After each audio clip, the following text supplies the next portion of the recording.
അസ്സലാമു അലൈക്കും വറഹ്മത്തുള്ളാഹി. വിശുദ്ധ റമദാൻ അള്ളാഹുവുമായി കൂടുതൽ അടുക്കാനുള്ള മാസമാണ്. അവന്റെ തൃപ്തിയും പ്രതിഫലവും കരസ്ഥമാക്കാനുള്ള മാസം. ഒരുപാട് ശീലങ്ങളാണ് ഈ മാസത്തിൽ നാം ജീവിതത്തിലേക്ക് ചേർക്കുന്നത്. ഒരുപാട് ദുശ്ശീലങ്ങളാണ് നമ്മുടെ ജീവിതത്തിൽ നിന്നും നാം ഒഴിവാക്കി മാറ്റുന്നത്. ഗുണമില്ലാത്ത, ഗുണകാംക്ഷയില്ലാത്ത വാചാലതയും തർക്കശീലവും ദുശ്ശീലമാണ്. ഇഹപര നന്മകളെ നഷ്ടപ്പെടുത്തി കളയുന്ന ദുഷ്പ്രവണതയാണ് തർക്കവിതർക്കങ്ങൾ എന്നത്. നാം അത് ഒഴിവാക്കണം.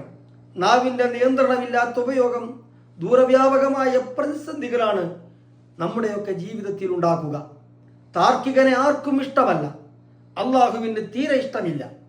പടച്ചവനും പടപ്പുകൾക്കും ഇഷ്ടമില്ലാത്തൊരു ജീവിയായി ജീവിച്ചു മരിച്ചു പോകാതിരിക്കാനാണ് നാം നല്ല ശീലങ്ങളെ സ്വീകരിക്കുന്നത്.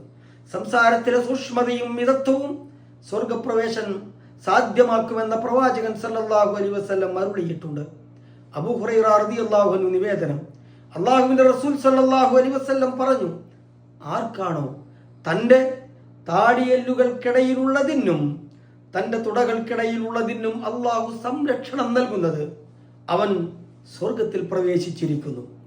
സത്യവിശ്വാസികളെ ഏറെ ചിന്തിപ്പിക്കേണ്ട പ്രവാചക മൊഴിയാണിത്.